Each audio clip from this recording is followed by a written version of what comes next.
নমস্কার বন্ধুরা, medicine in চ্যানেলে জানাই আপনাদেরকে স্বাগতম। বন্ধুরা, আজ কেজেড প্লাস মেডিকেটের শপের কাজ এবং পার্শ্ব প্রতিক্রিয়া নিয়ে বিস্তারিত আলোচনা করব। তাই ভিডিওটি শেষ অবধি অবশ্যই দেখবেন এবং চ্যানেলে নতুন হয়ে থাকলে চ্যানেলটিকে সাবস্ক্রাইব করে নেবেন, যাতে ওষুধ সম্পর্কে সঠিক তথ্য সবার আগে আপনারা পেয়ে যান।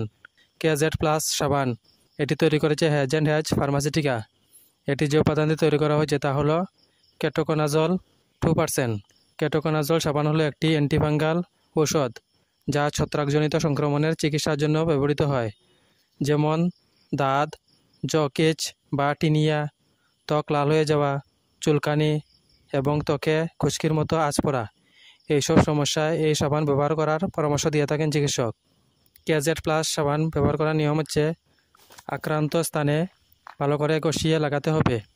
এই সাবান ব্যবহারে তেমন কিছু পার্শ্ব প্রতিক্রিয়া নেই, তবে কিছু কিছু ক্ষেত্রে ত্বক লাল হয়ে যাওয়া এবং রাশ ইত্যাদি সমস্যা দেখা দিতে পারে।